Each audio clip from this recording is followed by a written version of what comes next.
Hi, good morning, everybody. Welcome back to Crafting and Crime Daily. It's Tuesday, August 1st, and you know what that means? My diamond painting event with Mickey Sunshine Creates starts this evening. Now, people have already started diamond painting, but that's okay. So tonight we're going to have a live at 7 p.m. Eastern Time, or 7:30. 7:30, somewhere around then. Sorry. But first, I'm going to recap a hearing that has been going on YouTube in the case of Ethan Crumbly. Now, as you may recall, Ethan Crumbly was the Oxford school shooter. Well, he's still the Oxford school shooter. This is in Michigan. Ethan Crumbly is going through a Miller hearing, and it's not over. So this is just going to be part one. The state has concluded their portion of the Miller hearing. Now the defense is putting on their witnesses. And let me tell you, it's like a mini trial. So I want to give you a little background on what the heck is a Miller hearing. Well, in 2012, June 25th of 2012, the Supreme Court, in a case called Miller versus the state of Alabama, said that to put away children that are 17 and under, even though you've been sentenced as an adult, you cannot put them away with a life sentence without the possibility of parole. It's unconstitutional because kids, by their very nature, are unique and have a huge potential to change and rehabilitate themselves. So that's what they're trying to decide in this case of the Oxford school shooting. Can he be rehabilitated? Is he too far gone? I'm glad I don't have to decide because there's so much that goes into this case, and I hope to capture a lot of the nuances of it. But when the Supreme Court came out with this decision, the big question was, does this apply retroactively? And they didn't answer that question until 2016 when they said yes. Anyone that was a juvenile at the time their offense was committed and they were sentenced should be entitled to one of these Miller hearings. So that affected over 1,000 inmates in this country that were sitting on death row. Not death row, but life in prison without the possibility of parole. So they had to have Miller hearings in all of these cases. Now, I don't have any statistics about how many were allowed, granted parole. I don't know. In any case, so Ethan Crumbly, pretty tall kid. He he's, I don't know how old he is now. I think 17. He was 15 at the time of the shooting. He has pled guilty to terrorism and first-degree murder, as well as some other charges. He attempted murder. So Ethan Crumley went into Oxford High School on November 30th.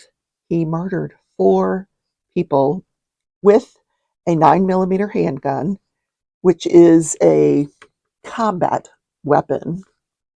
He injured 7 other people. Yes. So he is entitled to a Miller hearing before he is sentenced, having pled guilty to the charges already. This is the case where Ethan's parents, Jennifer and James Crumbly, are in jail awaiting their trial for his conduct. And when I get done telling you what this boy went through with those parents, you're going to hope they lock them away, because obviously they didn't do the shooting, but they could have prevented it. The school could have prevented it. The parents could have prevented it. Okay. So the first person on the stand for this Miller hearing was the lieutenant, who was the incident command person. He responded to the scene, and because he was the senior officer on the scene, whenever you have one of these huge events, school shootings, they set up incident command center, and there has to be someone in charge running the show. They set up the incident command post at a store called Meijer. It's almost like a Walmart, but a little bit more upscale than Walmart, if that's a thing. Yeah, almost like a Target, but it's called Meijer, and they have food and just like Target and Walmart. I've walked through there a few times. A little bit more pricey than Walmart. The first thing he was asked to do when he was on the stand was to name the four victims. Who were the four people that were murdered that day? And he did name them, but with a lot of difficulty. At least three times during his testimony, he got very, very emotional. So the first person, I don't know if this was the first person, but one of the people that was murdered was Madison Baldwin. She at the time was 17. She was born on May 17th of 2004. She was expected to graduate that year. She had scholarships lined up to multiple colleges. She was an artist. She loved to draw, and she was the eldest of three siblings. Then the next one was Tate Meyer, who was at the time of the shooting 16 years old. He played football. He was the star football player, the star wrestler. His parents believed that he was the type of guy that would have run towards the gunman. He would have tried to stop the gunman. There's no evidence that that's what occurred in this case, but in any case, Tate was deceased after this was all said and done. Then we have Hannah St. Juliana, who was 14. She was of Japanese descent.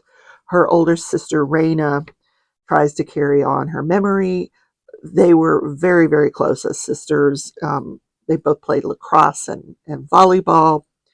And that particular day, Hannah was in one class, and they both, I don't know if they were how many grades apart they were, but they were in the same high school. So Raina was the older sister, and they texted each other. They were in different classes, and they texted each other, let's meet in the bathroom. So they met in the bathroom, they had their conversation, then they had gone back to class. When the bell let out for the next class, as they were proceeding to the next class, Raina saw a bunch of students run by, and they said there's a shooter. So she was harboring in place inside of a classroom, and she kept texting her sister, where are you? Are you okay? Her sister was not answering. Then when Raina gets to Myers, because what Myers did, oh my gosh, Myers actually closed their store. They went over the speaker, asked everyone to leave the store. They handed out pens, pads of paper to all the police personnel that were there. And as kids came to this location via buses, they were busing the kids from Oxford High School to this location. They were directing parents to this location. They all would come inside of the store where Myers was allowing this all to take place. I mean, this was huge on the part of Myers. It was, so grateful for what they did for those kids. So Raina is walking around Myers looking for her sister, and she finally asked one of the employees, could they go over the loudspeaker and ask, see if Hannah's here? And Hannah didn't respond to the loudspeaker either. So it was later that evening that her parents were called into the manager's office at the Myers, and they were informed that Hannah was one of the deceased. Very, very sad. Then we have the last victim was Justin Schilling. He was 17 years old. Justin's mother described him as an A-plus student. She goes, how do you deal with somebody that is right about everything, does everything right? That was her son, Justin. Justin was a baseball player, a bowler, and a golfer, but he liked to lift everybody up. Like his mother said, she described him as a giver, and he enjoyed uplifting other people. He would go to all the football games, the wrestling matches. He would just be there for everybody and wanted to lift them up. The lieutenant that was in charge, he was then asked on the stand to describe some surveillance footage. And what it was is they were walking him through all the evidence that would have been shown at trial. So the first thing a jury would have been shown would be the surveillance footage. We didn't, of course, get to see any of this.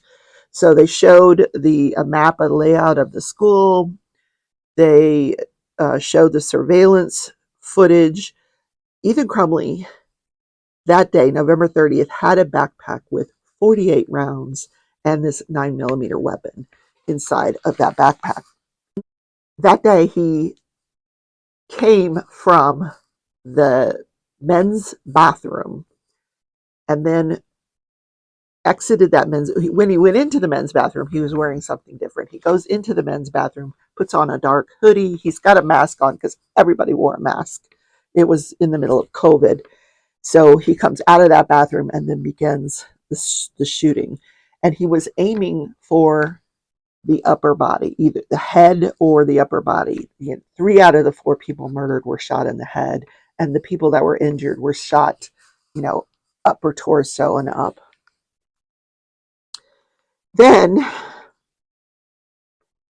there was a handwritten journal that they found when they searched Ethan Crumbley's belongings, and this journal had every single page mentioned the school shooting in some form or fashion in this journal. And what he was saying in the journal, some of the themes were, I want to shoot up the school so badly. I want the world to remember me. That was another theme of those of that journal. Then they showed a YouTube video that he had searched and found about Molotov cocktails. Then they talked about text messages that he was sending back and forth to a friend, another juvenile he's never named. This friend, apparently in October of 2021, this friend disappears, goes off the radar, supposedly went into a rehab. I'm wondering if that person's parents actually saw those text messages. They said if they had printed out those text messages, it would have been over 5,000 pages of text messages that would go back and forth between these two. And it was very disturbing what was in these text messages. So also evidence that would be presented to the trier of fact was that 3 days prior to the shooting, Jennifer Crumbly had taken her son to a shooting range. And he talks about that in his text messages. His father, he wanted a 9mm gun, and his father went and bought him one. Now, his father had a 22. So, and he talked about the difference in his text messages. He talked about the difference between a 22 and a 9mm. And there was footage shown to the judge of Ethan Crumbley at the shooting range with his mom, and Ethan Crumbley at the shooting range with his dad. And in both cases, Ethan was showing them how to use the weapon.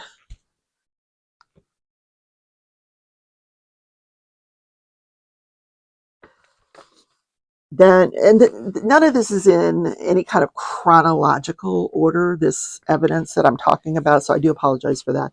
On November 11th, now that's a couple of weeks before the shooting, Ethan leaves a dead bird in a jar, in some kind of fluid in a jar, in the men's room.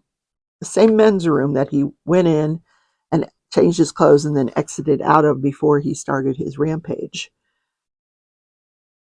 Now, apparently, the difference between a 22 and a 9mm is that a 22 is more for target shooting. It's a smaller gun. It only goes about 25 yards versus a 9mm, which goes about 100 yards. And it's usually for small game if you're going to hunt with it. The 9mm has larger rounds and does more damage. It's actually a combat weapon. Another theme in these texts and in his journals was that he knew he was going to spend the rest of his life in prison. He kept saying it. I'm going to go to prison for the rest of my life. So also within these text messages were descriptions of how he wanted to torture and rape young girls and torture children, how he tortured animals, videos of him torturing birds, baby birds. Yeah, just really, really disturbing things in his text messages. Then on November 29th is when a teacher sees him at the end of class. She sees him looking up bullets on his phone. So she texts the office and says, this is kind of disturbing. I'll bring you down. I'm going to bring you some stuff down to show you during the 5th hour. She says, I'm really concerned about Ethan Crumbly. This is the day before the shooting. Yeah. Then on the day of the shooting, he had written some words on a drawing on his math assignment. And on that assignment, he had a picture of an individual with a gun, and he was shooting someone. The teacher felt that was quite disturbing, and he wrote some stuff on there, like "help me," things like that. She took a picture of it, and then I guess she texted someone in the office and sent the picture up there, and then they brought his parents in. So that was at 9:24 when Jennifer Crumbley was called about this math paper with this stuff on it. And I will say that after she took the picture of this drawing, Ethan changed the drawing. He crossed out a bunch of stuff. The most disturbing stuff, he crossed it out. At 9:27, Jennifer Crumbley returns the school's call, and from 10:40 to 10:52 a.m. on November 30th, they meet with someone in administration about Ethan Crumbley's behaviors in this paper. And at 10:53, the parents leave. He goes back to class, and at 12:46, or actually that at 8:21 that morning, he texted someone and says, I'm about to do something very bad. Now, I remember earlier I told you his friend went away. He was still texting him. He kept the text going, even though nobody was responding. So his last text message was at 8:21 that morning saying, I'm about to do something really bad. So his parents leave at what time did I say? 10:53.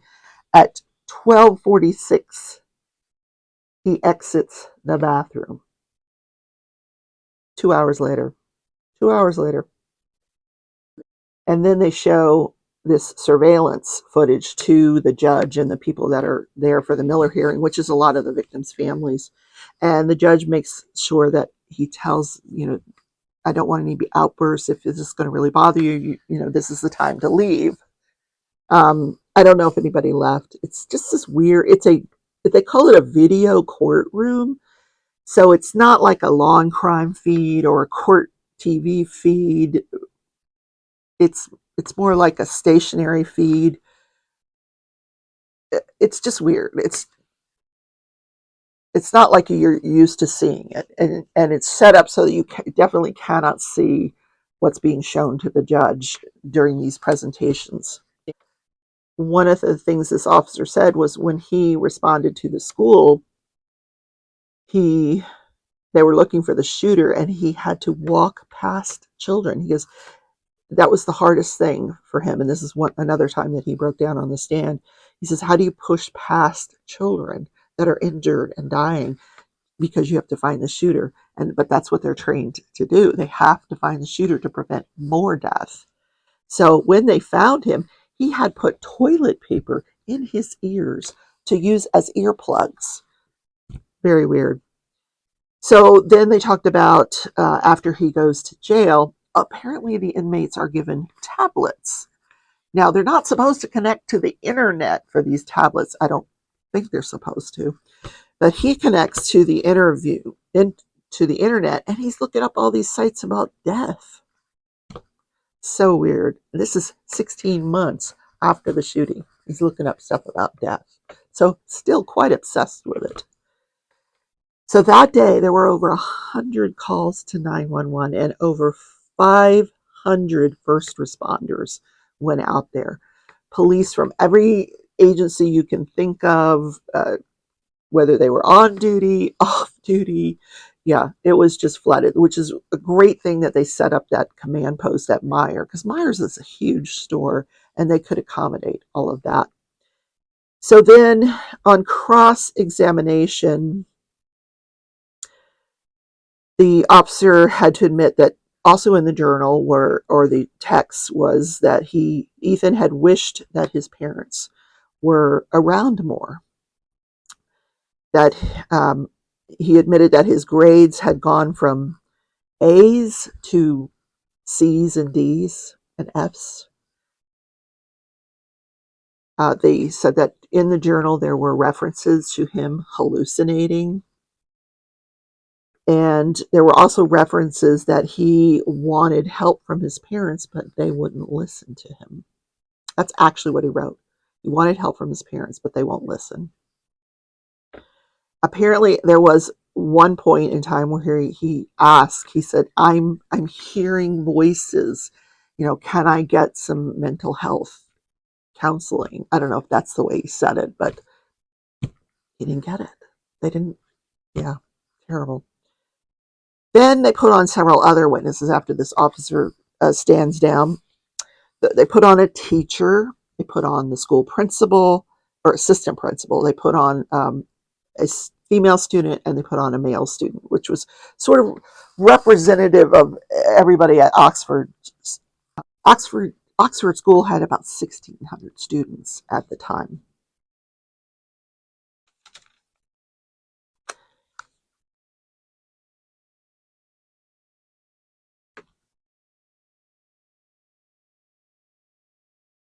The teacher, she was not teaching at this point in time. She was in one of the classrooms in that hallway where the shooting occurred, but that she was using that as an office. She had some other position, but that was her office. She was in there. She heard the code Alice. That was their code for an active shooter. She didn't remember whether they were having a drill or not. So she goes out into the hall, and apparently they had some kind of special lock that they could put on the door that only certain people could unlock. So she was preparing to put that lock on the door and hunker down, and she looks out into the hall and she sees Ethan, and he shoots at her through the door and grazes, or not grazes her, but he shoots her in the back of the arm, I believe. She didn't even realize she'd been shot at first. So she said it didn't hurt. She didn't feel any pain. She saw some blood. So she goes ahead and puts that lock on, and she's, hunkered down thinking he's going to get in here. And they finally come and find her, and she's taken for treatment. She was okay, but she has a scar there, and she doesn't teach. She teaches, but she teaches remotely. Now, there's a school for kids that don't want to go to school. They can still learn remotely, and she's one of those teachers. The assistant principal, she was at the time monitoring the lunch. It was the lunch hour. She was walking around talking to the kids. She says this is her favorite part of the day. She talks to the kids, and she saw some kids running, and she heard the Alice alert. And when she hears the Alice alert, she is supposed to take shelter somewhere, lock herself down somewhere. She didn't. She walked towards the gunfire. So she goes to what she says is the 400 hallway. She walks in. She doesn't see anything, but she hears gunfire coming from the 200 hallway. So she leaves the 400 hallway, goes to the 200 hallway. She sees one of the victims there, and she stops to assist this victim, but she sees Ethan, and she recognizes Ethan. She goes, I know him. I've had him in elementary school. I know him. So she actually walked with him part of the way and was talking to him. She thought maybe he had just picked up the weapon, that the shooter had dropped it and he picked it up. And she's like, Ethan, are you okay? And he just was ignoring her. So she goes back to one of the victims that needed attention, and that's where she stayed and she said he just kept going and started shooting. Then the girl, the female student, she was in one of the classrooms, and she assisted another person who had been injured. She applied pressure to the wound, put a tourniquet on it, and was trying to keep her safe. The boy, this is very disturbing. He was in the men's restroom. So at one point during the last part of the shooting, Ethan goes back into the men's room, and this male student is in there with Justin Schilling, and they were hiding in one of the stalls, and he was up on the toilet, so he couldn't so that Ethan couldn't see his feet. But at one point, he opens the stall door, and there's Justin and this other male student. So he closes the door, Ethan does, and at some point, he opens the door again and tells Justin to come out. So Justin walks out, Ethan shoots him in the head, and then he tells this male, come on out. So when he did, somehow he distracted him enough that he could run out of the restroom and get away. And it was shortly after that that Ethan was caught.